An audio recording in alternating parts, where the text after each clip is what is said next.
It's exciting, but I want to point out why I think this is such an important time for this third conference on innovation to be occurring. First of all, there are some hazards to the innovation project right now. We have massive new recovery technologies in oil and gas, which could lead us down the primrose path of thinking we don't have to keep using less energy and developing clean energy and new technologies. We've gone from a high of 62% oil imports to less than 50% just in the last few years. North Dakota has used these new recovery technologies in oil and gas to drive its unemployment rate down to 3.6%, a rate the rest of the country would kill for. And a lot of people are tempted to say, well, let's just go for this and nothing else. The unemployment rate has dropped to 8.3%, but if the workforce participation rate, that is, the people looking for jobs, were the same today as it was the day I left office, the unemployment rate would be well over 10%, not counting the number of people in part-time jobs who are looking for full-time jobs. And we're the only major country in the world that has one political party where apparently it's ideologically imperative to deny the reality of climate change. Budget.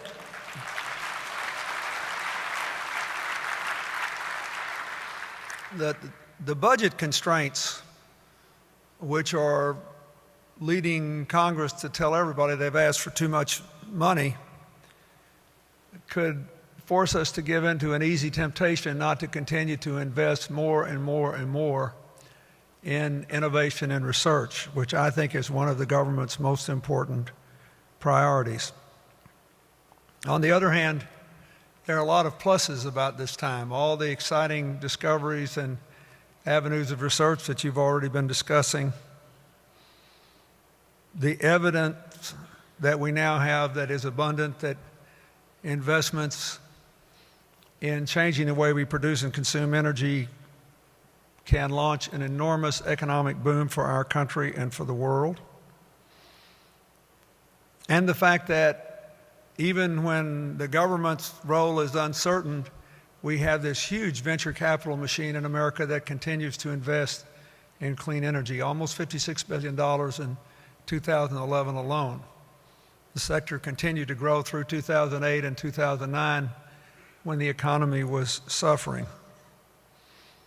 Also, the recent spike in gas prices reminds us of the fragility of relying on just the way we used to do things, not to mention the increasingly apparent costs of fossil fuels on our health and our ecosystem. Al Gore recently led a very distinguished group of Americans and people from around the world on a trip to Antarctica, and I talked to one of the people who made the trip, who said to me, I just wish every person could go to the South Pole in the summertime down there and look at it and be told by people who know what it used to look like and what its role in the world's ecosystem is. But that's not going to happen. And so we're left with a time of real excitement here that probably won't make the front page of the Washington Post tomorrow, unless I say something outrageous which will embarrass the Secretary of State. And so the first challenge you face is to try to close the gap between the trend lines, which for you are exciting and thrilling and good, and the headlines, which many of which could have been written 100 years ago now. We are making progress. I'll never forget when Al Gore went to Kyoto, Japan in 1997 to try to close the deal that Stu Eisenstadt and others have been working on, and we got an imperfect but at least first significant agreement of the world to reduce greenhouse gas emissions. The Senate voted against it 95-0. I think before Al Gore got off the airplane.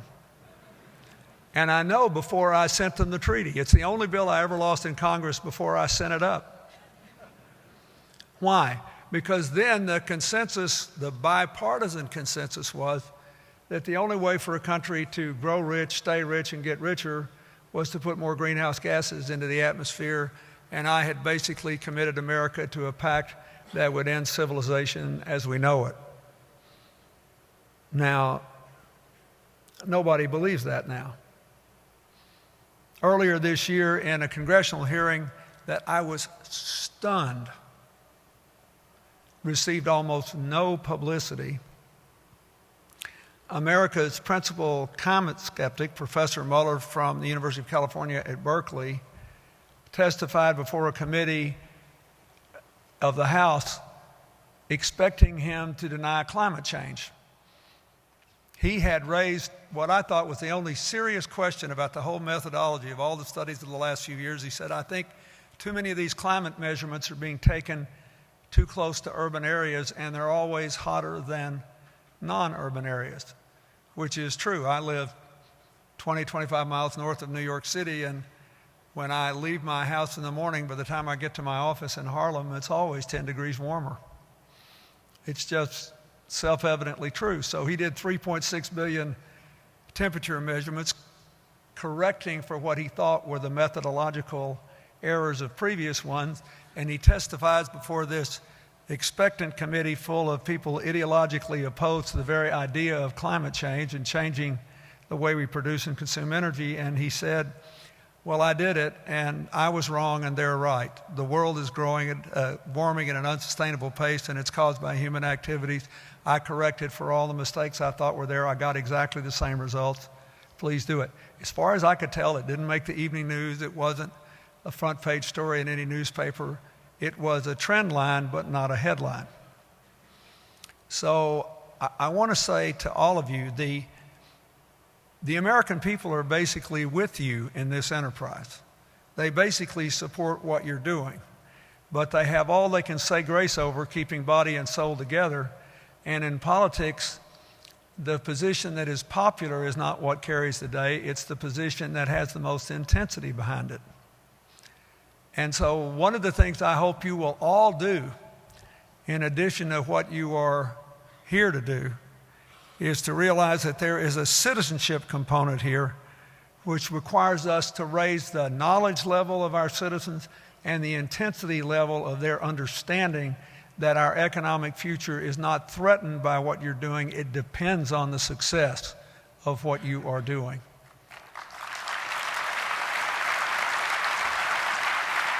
Now, as I said in a little book I wrote on what happened in the last 30 years and what I think should be done now, I am a huge fan of President Obama's energy strategy and his Secretary of Energy.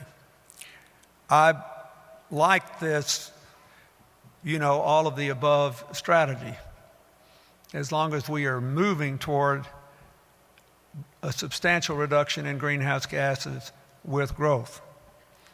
And I think that the best example of how we should make decisions, and it's so different from how decisions are often made in political environments today, was the agreement with all the stakeholders to dramatically increase the mileage capacity of automobiles. You had the company, the union, the government, the environmental groups, and an agreement that will dramatically reduce our reliance on oil, dramatically reduce greenhouse gas emissions, and over the next few years, create 150,000 new jobs. And that needs to be hammered home. When Walmart just reduced its packaging by 5%, it had the effect of taking 211,000 diesel trucks off the road, and it saved the company's supply chain $3.6 billion that could be devoted to other things. FedEx has a carbon neutral Information Technology Center in Colorado already. When Germany adopted its heavily subsidized leap into solar power, I have to say even I was skeptical. After all, in Germany, the sun shines on average as much as it does in London. But Deutsche Bank did a study, not Greenpeace, Deutsche Bank, which estimated that the Germans had netted 300,000 jobs out of it. During the same period, even before the Europeans adopted their 2020 strategy, Sweden grew its economy 50% and reduced its greenhouse gas emissions by 7%. Denmark grew its economy 75% and kept its emissions constant, with the result that they did not have an increase in income inequality that we and most other wealthy countries have experienced. Wages rose, and the country moved with confidence into the future.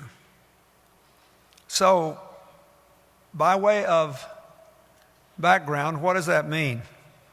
What should we actually do? First of all, I think the government should invest even more money in ARPA-E and its ability to connect with other research centers, like-minded public and private and mixed efforts throughout the country.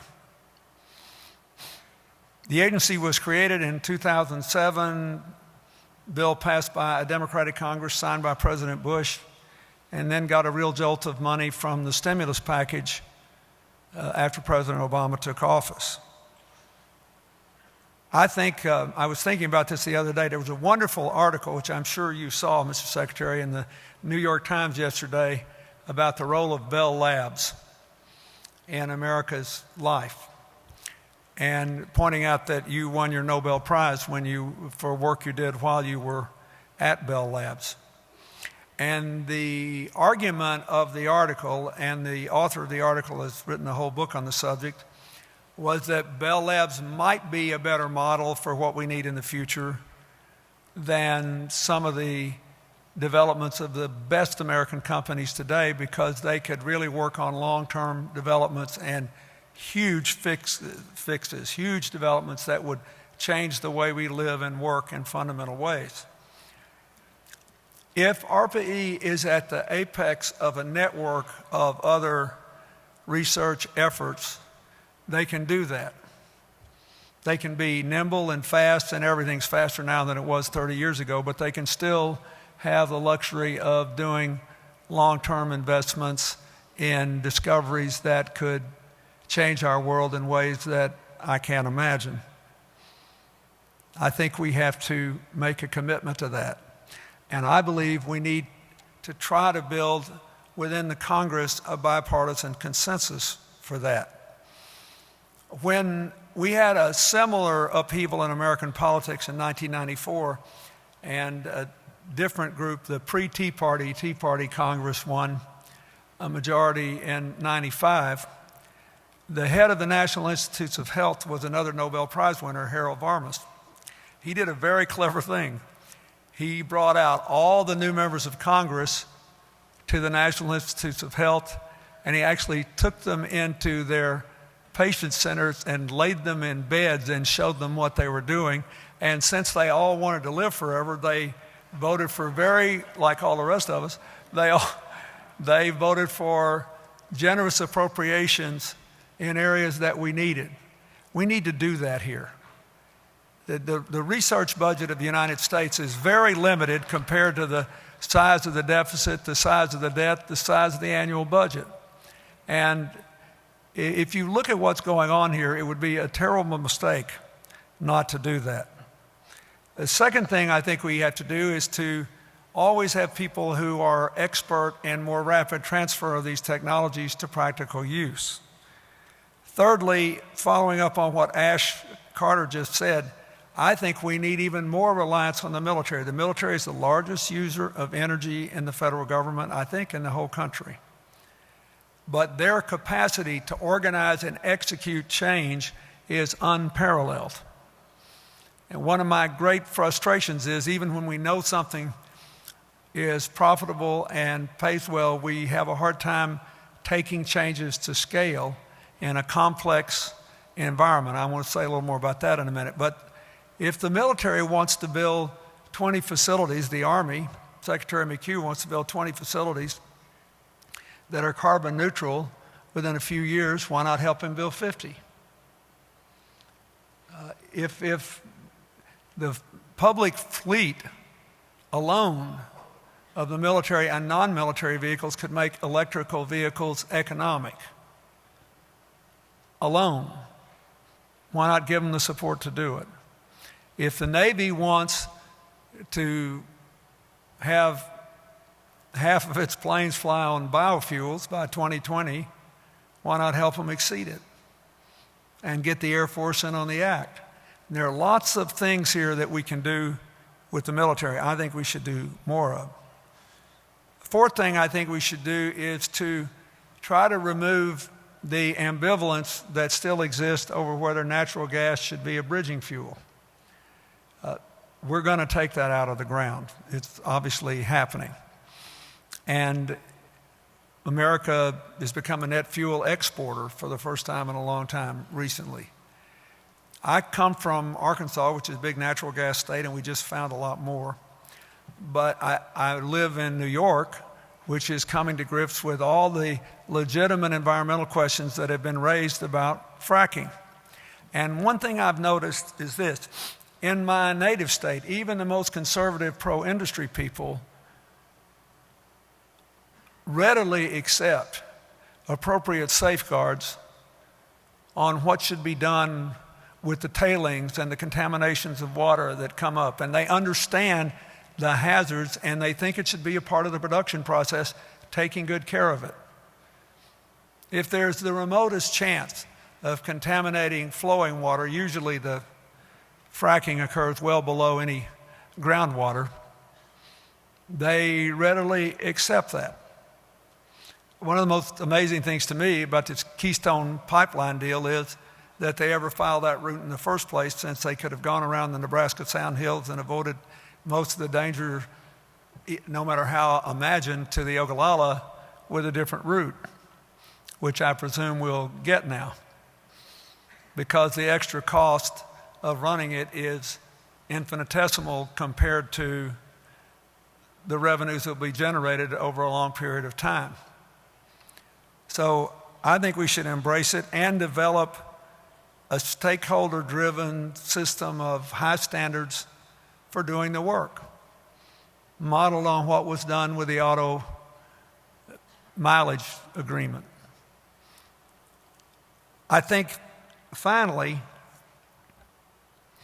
we need more innovation to implement what works now in the low-hanging fruit area.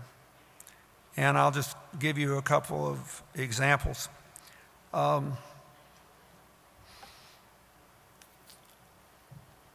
When North Dakota got so much publicity recently as having a 3.6% unemployment rate for their oil and gas, there was nowhere mentioned in any of the articles that when President Bush was in office, the Energy Department said they also have enough wind to generate 25% of America's electricity if they had a grid that would take the power from where the wind blows to where the people live and work.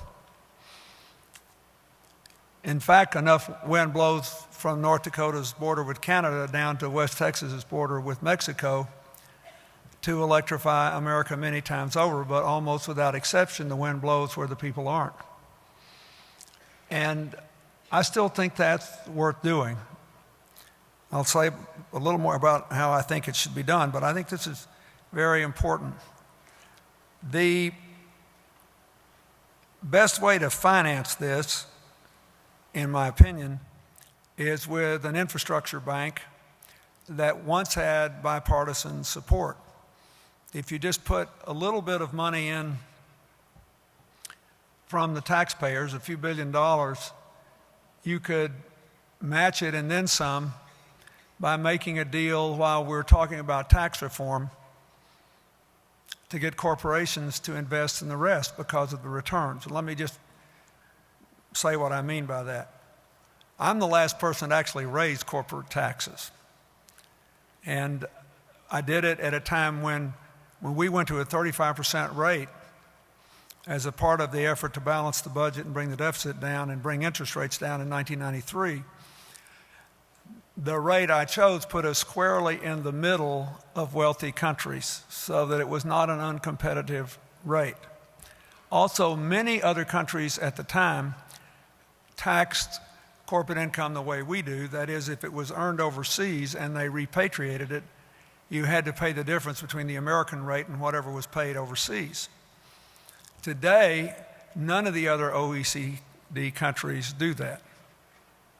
And the average rate is not 35% anymore, it's 24 or 25, something like that. So clearly what we have to do, since some corporations pay well under 20, is to do what we did with individual rates in '83. We need to broaden the base, reduce the deductions, and lower the rates. In the process of doing that, I think a short-term fix, we should allow the companies to repatriate the money right away, and to avoid what happened the last time we did it when President Bush was in office, when all the money was repatriated and then put back into the company into dividends or pay increases. We should give the companies a choice. If you want to do whatever you want with the money, pay the long-term capital gains rate until we change the corporation law, because they're eventually going to we'll have to treat them the way everybody else does. We can't be the only country in the world that taxes this money differently than other countries. If you want to bring it back for free, you can, but you have to put it into the infrastructure bank, where you will get good guarantees returns, and we will have the capital necessary, among other things, to modernize the transmission system so that we can put the energy where the people are.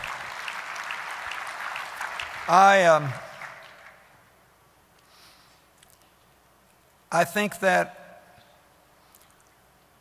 we should do more in America and around the world to pick the low-hanging fruit that has now been well documented for the last couple of years of the more rapidly dispersing greenhouse gases. The Secretary of State recently announced an initiative with 6 countries, 3 developed countries, 3 developing countries, to work to reduce methane gas, black carbon, mostly from burning charcoal and cook stoves, and CFCs, which disperse into the atmosphere much more rapidly than carbon. This is hugely important. If we could do this on a systematic global basis, it would buy us maybe 20 more years to avoid the worst calamities of climate change, while all of you come up with great new ideas, some of which will really work and make a huge difference. So it's very important. But we Americans should set an example. I don't think there should be any open landfill in any big city in the United States of America, not one. And I think that there are clearly technologies which also help farmers to reduce methane emissions from animal waste on farms, and we ought to have a systematic way of doing this. We work in my foundation with Lagos, Nigeria, with Mexico City, with Delhi, with a number of big cities around the world, trying to help them to recycle all the plastic, metal, and glass, take all the organic material out of their landfills and turn it into fertilizers for farmers, and then in some form or fashion prevent methane emissions, either capturing the methane for power generation or actually compacting what's rest and using it as a direct fuel, which can be used to generate electricity or to provide co-generated steam for manufacturing, depending on the size of the landfill and its location. We should do that everywhere. The cost of that, if you pay it out at an affordable, competitive electric rate, you probably would take 17 years or so to pay it out, 17, 18 years.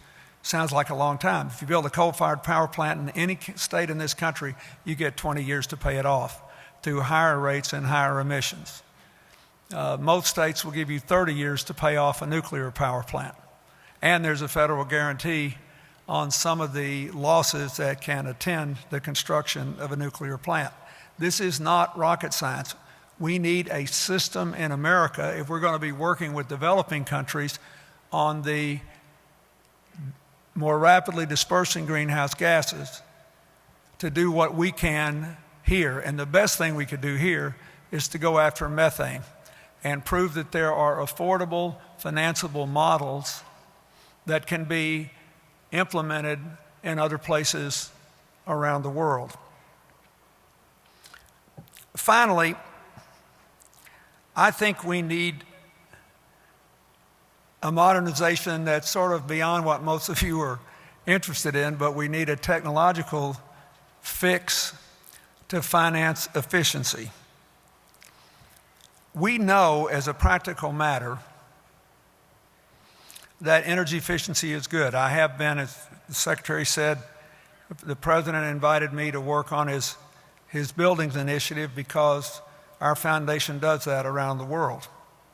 When I leave you tomorrow, I'm flying to Chicago, where the mayor of Chicago has raised a ton of money to do a whole range of really innovative, impressive things that will be announced tomorrow, much of which relates to efficiency. But we have not developed a system to do this everywhere.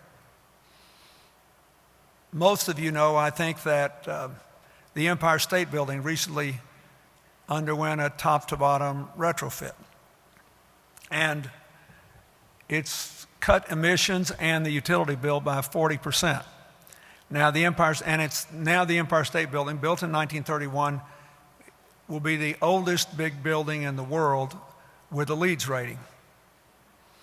But they actually cleared off a floor, put in a factory, cut all the glass for new windows, changed all the heating and air conditioning systems, put in temperature controls, changed the lighting, the whole 9 yards, and they reduced emissions by 40%. They worked with, our foundation did some work there, but their main technology partner was Johnson Controls, who guaranteed them 38%. So I knew they'd get more than 38%, because if they get less, Johnson Controls has to make up the difference, and businesses don't get very far paying people to work for them. They like to get paid when they do work.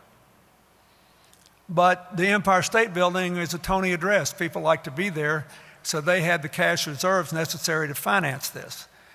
In 4.5 years, slightly less than that if they actually hit 40% or more savings, they will recover their investment, after which their bills will, in effect, drop dramatically. For power, they will have created 275 full-time jobs for the approximately 2 years it took to do this, and they will have cleaned up a lot of air. The merchandise mart in Chicago, our biggest building, underwent a retrofit. When I first started talking about this, people said, "Oh, you're crazy. There's 5 companies like Johnson, Siemens, Honeywell that have 90+% of the market. It's a $7 billion a year market. You think it ought to be a $50 billion or $100 billion a year market, and that's unrealistic." It's unrealistic if you expect those 5 companies to do it. But if you retrofit my old high school in Hot Springs, Arkansas, one of those companies is not going to do it. Now there are software programs available for bonded contractors to go in, spend a day, figure out what can be done, what the likely savings are, and guarantee them. And they're looking for ways to do this. This is a huge deal for America's biggest unemployment problem: non-college educated, middle-aged people who can do this work, men and increasingly women, and that will all be guaranteed. But there is no national just say yes system here. There are lots of options, but the main thing you need to know is you get 7,000 to 8,000 jobs for every $1 billion expended in this area. This is the biggest return on jobs per dollar invested of anything we can be doing now.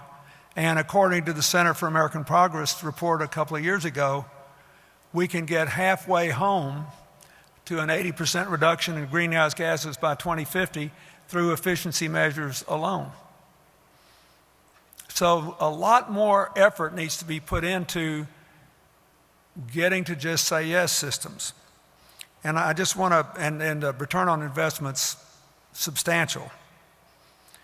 Now the options are fairly clear. California and one or two other places, a couple of cities in California, have adopted the so-called PACE systems, where if you do homes, you just put it on your property tax bill over time, and the addition per year to your property tax bill does not exceed your savings in that year from your utility bill, so you have a just say yes system.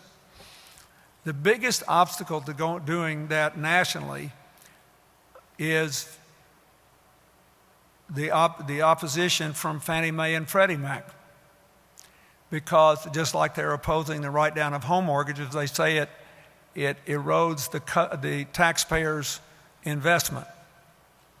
But that's not true in this case. The different answer to the mortgage issue, and that is to let them have a piece of the profits on the back end. But here, it's simply not true. If you retrofit a home, you make it more valuable to the next buyer. And by putting it on the property taxes, you allow the bill to be paid off even if the ownership of the building change. And it's just not true that it undermines the value of the mortgage that Fannie Mae or Freddie Mac holds. It's simply not true. The house is worth more, not less, if it is retrofitted. But this, I think, rather sterile and meaningless debate has kept the Congress from authorizing this nationwide. So that's one option. The other option, and my favorite by far, is decoupling, allowing the utilities to finance directly so the contractor doesn't have to go to a bank, by simply allowing the utilities to charge more per kilowatt hour when fewer kilowatt hours are used until the retrofit is paid off. 20 states authorize decoupling for electricity or natural gas or both. And there's some evidence that it's becoming more popular now. 33 years ago, in my first year as governor of Arkansas, God, I'm getting old, I got the legislature to approve decoupling. For 32 years, the biggest utility in our state, which is now called Energy, opposed it. And so the Public Utility Commission would never mandate it over the opposition of the utility. Then they decided they wanted it, unbelievably enough, and they were sued by the industrial users because the industrial users get smaller, lower per kilowatt hour charges, saying that somehow this would raise their rates. It won't, but they thought it would. And in one of the neatest twists of irony in my lifetime, after 32 years, the utility hired the same two lawyers to defend them that wrote the legislation for me that they opposed. We don't have 32 years to affect these changes anymore. And this is just one small state. But it's a huge thing. If every utility in America were seriously engaged in this, you would have a just say yes system that would apply to homes, to small businesses, and to larger buildings. And it would make a big, big difference. Short of that, New York's recent adoption of on-bill financing is pretty close. That is, they just cut your utility bill and they add the financing of the retrofit to your bill so you can see that the two of them together are no bigger than their utility bill was before. It's going to create several thousand jobs in New York. It's already got a lot of home retrofit operations up and going in our state. Then the electric co-ops and the municipally owned utilities can just do it direct without asking for anybody's approval. In Nebraska, several communities are doing this now, and they do an in and out. One day we'll tell you how much you save. Just pick the day we come and go. But the frustration that I have, the president and I went out and did an office building in downtown D.C. that was being retrofitted. It's a wonderful story, and it made good news coverage. But the people who were watching it didn't necessarily know how they could follow suit or whether they could follow suit. So for those of you who are involved in this, I would say that if you're looking for a way to generate jobs in a hurry and to buy time, the best things to do are to focus on, while you're developing new technologies, getting rid of the rapidly dispersing greenhouse gases and being much more systematically effective in energy efficiency. We are making some progress there. Interestingly enough, last year at the Clinton Global Initiative meeting for the United States, the AFL-CIO committed to raise $10 billion to do this. And that's a lot of money. That's more money than we were putting into it for a year before. And so we've already gotten a couple of California pension funds and others interested in doing it, and other funds. We can give a pretty good rate of return. And we're putting the deals together now. But in research, it's a good thing to have all of you doing your thing.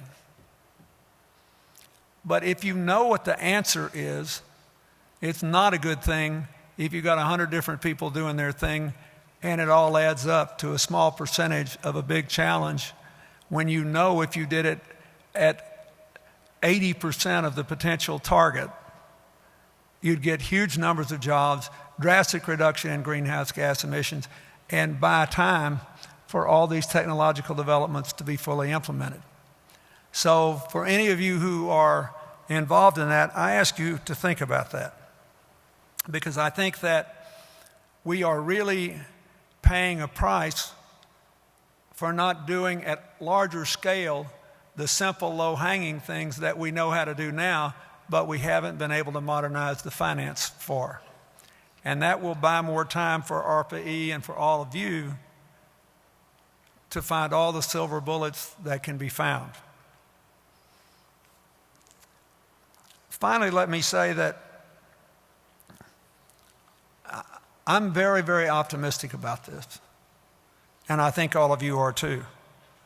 I'm gratified by the fact that the President and the administration and the Department of Defense, knowing that budget cuts are coming and they need to find ways to be more efficient in order to modernize our force and still maintain the physical structures, the planes, the ships, the other things that we'll have to have, are on the cutting edge.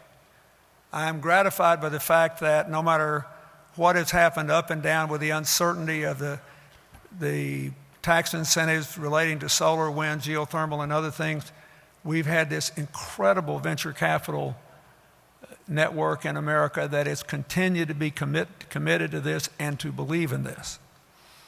But the last thing I will say is to repeat what I said earlier.